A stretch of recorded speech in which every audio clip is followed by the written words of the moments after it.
कानून जो उन्होंने बनवाया है किसी ने निषेध क्यों नहीं किया?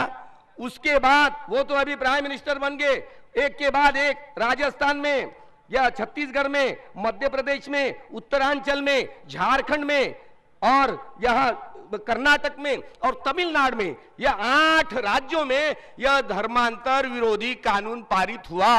तो ये पर्सनल लॉ की तो बात तो दूर है, स्टेट्स एंड माइनॉरिटी। मैं जब लाओस में वर्षावास के लिए गया था, उस देश के जो अर्थमंत्री है, उन अर्थमंत्रियों को बाबा साहब की ये द कॉन्स्टिट्यूशन ऑफ इंडिया और स्टेट्स एंड माइनॉरिटीज, ये संस्थान, ये राज्य और अल्पसंख्यकों के बीच में कैसे होना चाहिए। पूज्य आचार्य गोयनका गुरुजी जब इगतपुरी में लोगों के सामने बोलते हुए इगतपुरी के लोगों को आह्वान किया था, एक अकेले बाबा साहब, एक तरफ पूरा कांग्रेस और अलग अलग संगठनाएं, दूसरी तरफ बाबा साहेब अंबेडकर, थॉट्स ऑन पाकिस्तान में एक अकेले बाबा साहब के बदौलत इस देश, यह देश बन करके रहा। हिंदू हो, मुस्लिम हो, जैन हो, सिख हो, यहूदी हो, इन सारे संप्रदायों को इकट्ठा लाने में यही भारत का संविधान मजबूत रूप से, जो राजा आएगा, जो प्राइम मिनिस्टर आएगा, वो पालन करेगा, इस देश के इंसानों को इंसान बनाएगा, जोड़ेगा। और इसको तोड़ने के लिए पहला ही जो प्राइम मिनिस्टर बना, यही नरेंद्र मोदी जी, पहले ही बयान में उन्होंने ये किया कि वही जो जड़ें हैं इस संविधान की, नियोजन आयोग, वही रद्द कर दिया। क्या अधिकार होता है? राज्य सरकारों को भी कोई अधिकार नहीं जहां मूलभूत अधिकारों को। लेकिन आप ये भी सब गूंगे हुए इंसान हो क्या? मैं भिक्षु, मैं इस रिवोल्ट का क्या अग्रणी बनूं? मुझे चाहते हो? मैं तो धर्म की बात करने के लिए आया था, धर्म की बात, जिसे अपने मन को शुद्ध करते हुए निर्वाण तक मुक्ति का रस चखेंगे हम तो। लेकिन ये मुक्ति के रस को चखाने में जो जो बाधाएं, ये भी बाधाएं बाबा साहब का संविधान तोड़ने का मतलब है इंसान को और भी दूर रखना। ब्राह्मणवाद, ये इस देश का ब्राह्मणवाद शुरू से लेकर आज भी वही काम कर रहा है। आदमियों में ऐसे दरार पैदा कर रहा है जो एक दूसरे के बीच में ऐसे कोई दरार हो। हिंदू, मुसलमान, बौद्ध, ब्राह्मणवाद मुस्लिमों को भी सारी जगह खाली कर रहा है। यहां तक कि यहां बौद्धों को भी, सिखों को भी, ईसाइयों को भी, सभी अल्पसंख्यक ताकत है, इसलिए इकट्ठा आ जाना चाहिए। और यही सारी इकट्ठा ताकत हम सबकी, चाहे वो हिंदू, मुस्लिम, सिख, ईसाई, सभी की ताकत, ये ऐसी ताकत निर्माण हो। सब लोगों ने इस देश के त्याग और बलिदान किया है, इसको याद करते हुए इस देश सही मायने में निर्माण हो। इस निर्माण के स्थूल में ये सारे अलग अलग राज्य सरकार है, उनका जो उन्होंने मूलभूत अधिकारों का हनन किया, उनको कोई अधिकार नहीं है। स्टेट गवर्नमेंट को कोई भी कोर्ट में नहीं गया। क्या मैं जाऊं? मैं इस संगठन को, मैं जमीयत संगठन को मैं यहां अभी सजेस्ट करता हूं कि ये संगठन ये जाए और इस 8 राज्यों को बरतरफ किया जाए। यही डिमांड सभी यह संजात ले ले। इसी आपने इस सभा में, धर्म सभा में बुलाया, मैं तो धर्म सभा ही कहूंगा, जो अपने मन को शुद्ध करने के लिए विपश्यना करो, विपश्यना विशेषण सब लोग भूल गए और एक मणियों की माला का जाप करने लगे, सब कर्मकांड में लगे हुए हो, चाहे किसी संप्रदाय के हो। जो शुद्ध विद्या बड़ी वैज्ञानिक होती है, वैज्ञानिक रूप से अपने मन के भीतर के राग, द्वेष, मोह के सारे विकारों को कैसे नष्ट करे, ये विद्या ही भूल गए। इस विद्या को आत्मसात करें, खूब मंगल हो, सभी संप्रदाय के सभी लोगों का खूब मंगल हो। सुबीसु चक्रवालेषु यका देवाच ब्रह्मण यं अम्भेहि कतं पुण्यं सर्व संपत्ति साधकं सबित अनुमोदित्वा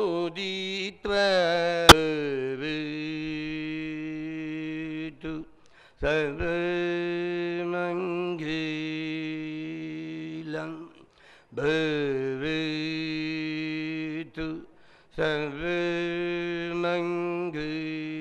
सर्वमंगलं भवतु।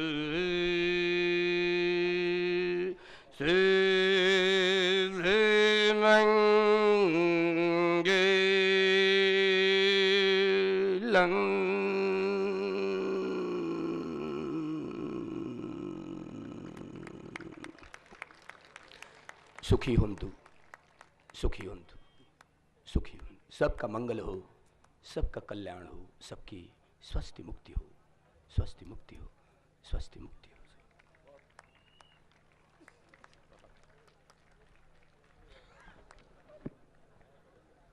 मुहतरम बुजुर्गों और दोस्तों, अभी जो कुछ हम सुन रहे थे तो रह रहकर कुरान करीम की बहुत सी आयतें जहन में गर्दिश कर रही थी। अल्लाह के रसूल सल्लल्लाहु अलैहि वसल्लम के दायमी और अबदी इरशादात निगाहों के सामने घूम रहे थे। अल्लाह ने कहा है, ऐ लोगों, अपने उस परवरदिगार से डरो जिसने तुमको एक जान से पैदा किया है और फिर उसी जान से उसका जोड़ा पैदा किया और फिर उन्हीं दोनों से दुनिया के सारे इंसान बनाए गए। हम सब मनुष्य हैं। अल्लाह के रसूल सल्लल्लाहु अलैहि वसल्लम ने फरमाया, कुल्लुकुम मिन आदम व आदम मिन तुराब, तुम सब आदम अलैहिस्सलाम की औलाद हो और अल्लाह ने आदम अलैहिस्सलाम को मिट्टी से बनाया। आपने फरमाया, ला फज़ल लिअरबिय्यिन अला अजमी वला अजमिय्यिन अला अरबी वला लिअबयद अला अस्वद वला लिअस्वद अला अबयद। न किसी अरबी को किसी अजमी पर फजीलत और फौकियत हासिल है, न किसी अजमी को किसी अरबी पर, न किसी काले को किसी गोरे पर, न किसी गोरे को किसी काले पर। आपने फरमाया, अल खल्क़ अयालुल्लाह, तमाम मखलूक अल्लाह का कुंबा है। फ़अहब्बुल खल्क़ इलल्लाहि मन अहसन इला इयाली, अल्लाह के नज़दीक उसकी मखलूक़ात में सबसे ज़्यादा महबूब वही है जो अल्लाह की मखलूक के साथ एहसान और बर्ताव करे और अच्छा सलूक करे। ये कुरान का पैगाम है, ये मोहम्मद सल्लल्लाहु अलैहि वसल्लम का पैगाम है। और मैं समझता हूँ कि इसी का खुलासा और हासिल हमारे ये मोहतरम जनाब भंतू जी अभय राजे आपके सामने पेश कर रहे थे। अब मैं जनाब प्रदीप साहब कांबले, जो ईसाई मज़हब के नुमाइंदा हैं लेकिन वो अपनी मसरूफ़ियत की वजह से नहीं आ सके हैं, उनके नुमाइंदे प्रोफेसर शिंदे साहब हमारे दरमियान तशरीफ़ लाए हैं। मैं उनसे दरख्वास्त करता हूँ कि तशरीफ़ लाएं और 10 मिनट में अपनी गुफ्तगू मुकम्मल फरमाएं। हम ये समझते हैं कि हमारे स्टेज पर ऐसे ऐसे मुकर्रिरीन हैं जो घंटों बिला तकान बोल सकते हैं, लेकिन हमारे सामने वक्त की तंगी की मजबूरी है। इसलिए हम बसद एहतराम ये दरख्वास्त करते हैं कि 10 मिनट के अंदर हमारा हर आने वाला मुकर्रिर अपनी तकरीर को मुकम्मल करे।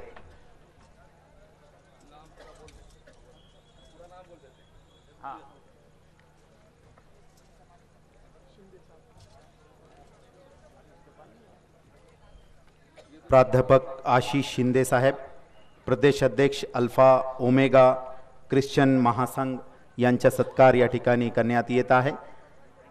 हजरत मौलाना हलीमुल्ला खासमी साहेब व जमियतुल उलमा महाराष्ट्राचे प्रमुख या ठिकाणी त्यांचा सत्कार करण्यात आला।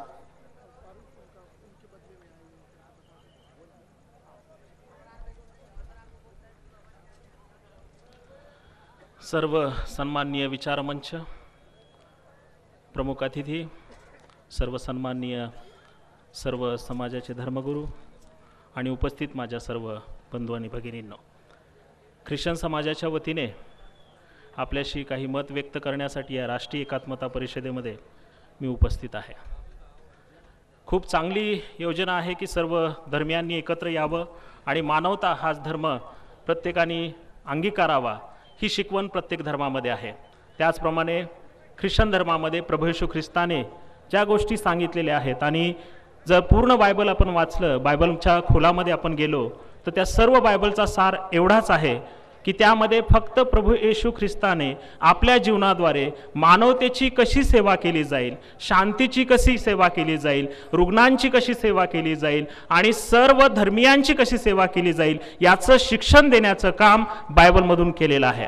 आणि आज आपण भारतामध्ये पाहतोय की एक वेगळंच वातावरण ख्रिश्चन धर्मियांच्या विषयी तयार झालेलं आपल्याला पाहायला मिळतं की कोणताही धर्म, कारण बायबलमध्ये एक गोष्ट स्पष्ट सांगितलेली आहे की प्रभू येशू ख्रिस्त कोणाचे धर्म परिवर्तन करण्यासाठी नाही तर जीवन परिवर्तन करण्यासाठी आलेला आहे. आणि या जीवन परिवर्तनाच्या प्रोसेसमध्ये या ठिकाणी एक गोष्ट अतिशय महत्त्वाची आपल्याला सांगावी वाटते की प्रभू येशू ख्रिस्ताने बायबलमध्ये या शरीरालाच मंदिर म्हटलेलं आहे की प्रत्येक मानवाचं जे शरीर आहे, प्रत्येक मानवाची जी विचारसरणी आहे तेच माझं मंदिर आहे. जो चांगला विचार करेल, जो चांगल्या रीतीने वागेल, जो मानवतेने वागेल, जो शांतीने वागेल, त्या प्रत्येकासोबत प्रभू येशू ख्रिस्त आहे. त्या प्रत्येकासोबत आमचे सर्व देवदैवत आहेत. आणि मोठ्या आशीर्वादाने, मोठ्या आशेने या सर्व भारतामध्ये, नवे जगामध्ये ख्रिश्चन धर्म हा एक शांततेचा धर्म म्हणून पाहिला जातो. आज आमच्या भरपूर शाळा आहेत, भरपूर ठिकाणी आमच्या मिशनच्या स्कूल आहेत, दवाखाने आहेत, प्रत्येक गोष्टी आहेत. आणि या सर्व प्रत्येक गोष्टींची जर आपण सेवा आपण जर पाहत असाल तर आपल्या लक्षात येईल की प्रत्येक ठिकाणी मानवतेची सेवा करण्याचा एकच धर्म ख्रिश्चन धर्मियांनी पाळलेला आहे. आणि आज या भारत देशामध्ये, आज सर्व जगामध्ये या शांतीचा संदेश मान्य बौद्ध धर्मियांकडून असेल, हिंदू धर्मियांकडून असेल, मुस्लिम धर्मियांकडून असेल, ख्रिश्चन धर्मियांकडून असेल, सर्व धर्मियांकडून एक शांतीचा संदेश जाणं खूप आवश्यक आहे. कारण वातावरणामध्ये आपण पाहतो की एक वेगळीच भीती निर्माण झालेली आहे, एक वेगळ्या प्रकारची विचारसरणी निर्माण झालेली आहे. ही विचारसरणीच आपल्यासाठी घातक आहे. आपण हा विचार केला पाहिजे की मी एक मानव आहे आणि मी एक मानव म्हणून कशा चांगल्या गोष्टी करू शकतो. कारण धर्म ह्या ज्या गोष्टी आहेत तो मानवतावाद शिकवतो. आणि जो मानवतावादाने वागतो, कारण आम्ही खूपदा सांगत असतो की चर्च आणि धार्मिकता ही माझ्या वैयक्तिक जीवनाला उन्नती आणण्यासाठी आहे, माझं वैयक्तिक जीवन चांगलं करण्यासाठी आहे, माझं वैयक्तिक जीवन परमेश्वराच्या अधिक समीप नेण्यासाठी आहे. मी जर देवाची भक्ती करतोय, मी जर प्रार्थना करतोय, मी जर चांगल्या प्रकारे वागतोय तर मला आणि माझ्या कुटुंबाला त्याचे आशीर्वाद मिळत आहेत.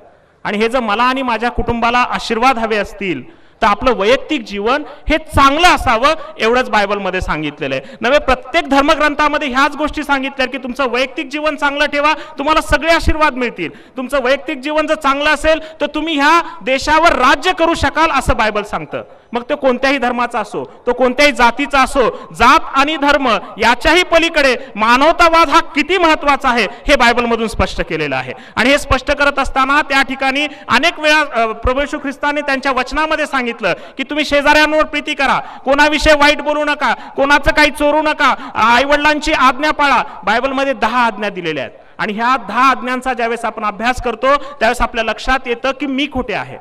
हा मी जो आहे ना तो बायबलमध्ये सांगितलाय की एक पर्सन, एक व्यक्ती, आणि तो व्यक्ती कशाचा विचार करतोय. मी आज एखाद्या पदावर आहे परंतु खरंच मी त्या पदाला न्याय देतोय का, खरंच मी एक व्यक्ती म्हणून चांगला आहे का, हे आपल्याला एक प्रकारचं विचार करायला लावणारं शास्त्र म्हणजे बायबल आहे. की आपल्याविषयी आपल्याला विचार करायचा की मी ज्या ठिकाणी उभा आहे, मी ज्या ठिकाणी काम करतोय त्या पदाला मी न्याय देतोय का, मी ज्या प्रजेसाठी काम करतोय त्या पदाला मी न्याय देतोय का, मी ज्या जमातीसाठी, मी ज्या धर्मियांसाठी काम करतोय त्या धर्मियांना मी न्याय देतोय का, हे सांगण्याचं शास्त्र पूर्ण ख्रिश्चन धर्मियांमध्ये आपल्याला पाहायला मिळतं. आज आपण बघतो की जी मोठी मोठी लोक आहेत ती सर्व मोठी लोक किंवा मोठ्या लोकांची सर्व लेकरं ही ख्रिश्चन शाळेमध्ये शिकलेली आहेत. आपण पाहतो की ख्रिश्चन शाळेमध्ये खूप चांगल्या प्रकारचं ज्ञान दिलं जातं. हे सर्व खूप ठिकाणी ऍडमिशन मिळत नाही, परंतु आम्हाला अभिमान आहे की आमच्या ख्रिश्चन शाळा जेवढ्या काही या भारतामध्ये नव्हे पूर्ण जगामध्ये आहेत त्या सर्व ख्रिश्चन शाळेमध्ये एक मानवतेचं शिक्षण, शांतीचं शिक्षण दिलं जातं. आणि एक चांगला नागरिक कसा या भारत देशासाठी तयार होईल. कारण आम्ही ज्यावेळेस अभ्यास करतो त्यावेळेस आमच्या एक गोष्ट लक्षात येते की जेवढे काही पुढारी लोक आहेत, जी काही सन्माननीय नेते मंडळी आहे ती सर्व ख्रिश्चन शाळेमध्ये शिकलेली नेते मंडळी आहे. एक चांगला नेता बनवण्याचं काम, एक चांगला व्यक्ती बनवण्याचं काम, एक चांगला अधिकारी बनवण्याचं काम, एक चांगला नागरिक बनवण्याचं काम ह्या ख्रिश्चन शाळाद्वारे केलं जातं. आणि आज वेगळ्याच वावड्या उठवल्या जातात की ख्रिश्चन धर्मीय कुठेतरी धर्मप्रसाराचं काम करतायत. परंतु प्रियांनो लक्षात ठेवा, आपला धर्मापेक्षाही मानवता ही महत्वाची, हेच बायबलमध्ये सांगितलंय. अख्खं बायबल जरी आपण चालून पाहिलं, अख्ख्या बायबलचा जरी अभ्यास आपण केला तर एकाही ठिकाणी तुम्हाला हे पाहायला मिळणार नाही की ख्रिश्चन ही जात आहे. मी स्पष्ट करू इच्छितो, सर्व सन्माननीय ख्रिश्चन ही जात नाहीच आहे. ख्रिश्चन हे जीवन आहे, हे तुम्ही आम्ही जगायचंय. आणि हे शिकवण्याचं काम बायबलद्वारे केलं जातं, हे शिकवण्याचं काम येशू ख्रिस्ताच्या चरित्रांद्वारे केलं जातं. आम्ही अभ्यास करत असताना आमच्या चर्चमध्ये, आमच्या मंदिरामध्ये सर्वांचं आम्ही स्वागत करतो आणि सर्वांना एकत्र घेऊन कशा प्रकारे चांगल्यातले चांगले भारतासाठी नागरिक तयार करता येतील. कारण तुम्हाला काल परवाचाच इतिहास सांगतो की खूप मोठ्या गोष्टी आहेत. नगरमध्ये तुम्ही जाल तर नगरमध्ये ऐतिहासिक अशा नारायण वामन टिळक आहेत, ज्यांनी एक प्रकारे महात्मा ज्योतिबा फुलेंच्या ज्या सावित्रीबाई फुले होत्या, ज्या पहिल्या शिक्षिका आपण म्हणतो, त्यांचं जर एज्युकेशन कुठं झालं असेल तर क्लेराबुस शाळेची जी क्लेराबुस नावाची जी अहमदनगरमध्ये शाळा होती त्या शाळेमध्ये त्यांचं शिक्षण झालं. आणि त्यानंतर त्यांनी इतर सेवा, इतर शाळा उघडल्या आणि आज आपल्या भारताच्या वैभवाशा त्या आहेत. बऱ्याच गोष्टींचा आपल्याला परामर्श करावा लागेल. बऱ्याच गोष्टी आहेत, वेगवेगळ्या लढ्यामध्ये ख्रिश्चन लोकांनी मोठ्या प्रकारे सहभागी घेतलेला आहे, वेगवेगळ्या गोष्टींमध्ये ख्रिश्चन लोकांनी सहभाग घेतलेला आहे. आणि कसा माझा भारत घडेल, कसा माझा भारतातील एक समाज उभा राहील, या दृष्टिकोनातून ख्रिश्चन धर्मीय आज पण प्रयत्न करत आहेत. आणि आम्ही प्रयत्न करत आहोत की समाजामध्ये कशी सहिष्णुता राहील, कशा प्रकारे युनिटी राहील, कशा प्रकारे एकता राहील, यासाठी सर्व ख्रिश्चन समाजाचे धर्मगुरू जे आमचे बिशप कांबळी आज येणार होते, परंतु काही कारणामुळे ते येऊ शकले नाही. त्यांचा पण हाच संदेश आहे की मानवता हाच आमचा धर्म आहे, शांती हाच आमचा धर्म आहे, सेवा हाच आमचा धर्म आहे, आरोग्य सेवा हाच आमचा धर्म आहे. जात आणि धर्माच्या पलीकडे जाऊन कुठेतरी विचार करण्याची आज गरज आहे. आणि मला वाटतं की आज महाराष्ट्रामध्ये आणि सर्व भारतामध्येच आपण जातीच्या पलीकडे जाऊन काही विचार करू शकू आणि मानव म्हणून जर काही विचार करू शकू तर मला वाटतं येणाऱ्या दिवसांमध्ये सुवर्ण काळ आपल्या भारताला पाहायला मिळेल. आणि त्यामध्ये नक्कीच ख्रिश्चन समाजाचं एक उत्तम असं योगदान तुम्हाला येणाऱ्या दिवसांमध्ये आमच्या सर्व धर्मियांच्या वतीने पाहायला मिळेल. आणि खूप आनंद होतो की सर्व ज्येष्ठ मंडळी आहेत, सर्व विचारवंत आहेत आणि या लोकांसमोर ख्रिश्चन धर्मियांचे जे विचार आहेत ती मांडण्याची संधी या ठिकाणी मला मिळाली. त्याबद्दल मी सर्वांचे आभार मानतो आणि तुम्ही मला शांततेने ऐकून घेतलं याबद्दल मी तुमचे आभार मानतो आणि माझे 2 शब्द संपवतो. धन्यवाद.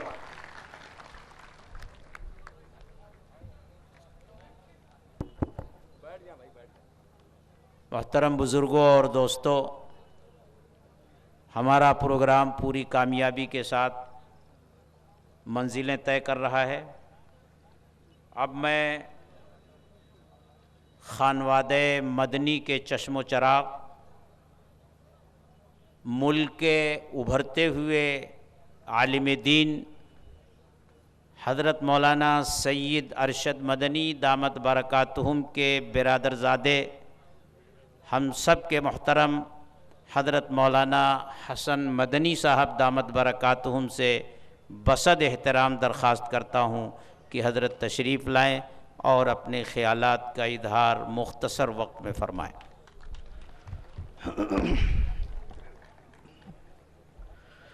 बिस्मिल्लाहिर्रहमानिर्रहीम. अल्हम्दुलिल्लाहि नहमदुहु व नस्तईनुहु व नस्तगफिरुहु व नु'मिनु बिही व नतवक्कलु अलैहि व नऊज़ु बिल्लाहि मिन शुरूरि अनफुसिना व मिन सय्यिआति अअमालिना. मन यहदिहिल्लाहु फला मुदिल्ल लहु व मन युद्लिलहु फला हादिय लहु.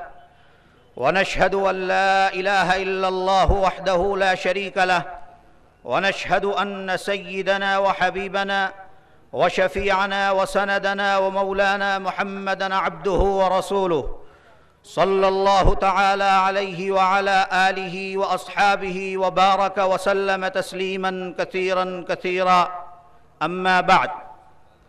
सदर मुहतरम, उलमाए इकराम और बहुत से मज़ाहिब के पेशवा और रहनुमा, हमारे मुअज़्ज़िज़ मेहमान और दूर दराज से आए हुए हमारे हिंदू और मुसलमान तमाम भाई, आज का एक कौमी यकजहती कॉन्फ्रेंस जिस मकसद को लेकर बुलाई गई है, हमारे दरमियान नफ़रतों की जो दीवार खड़ी की जा रही है, इस मुल्क के अंदर बसने वाले तमाम लोग, चाहे उनका मज़हब कोई भी रहा हो, तकरीबन पिछले 1300 साल से इस मुल्क में अमन और शांति, प्यार और मोहब्बत के साथ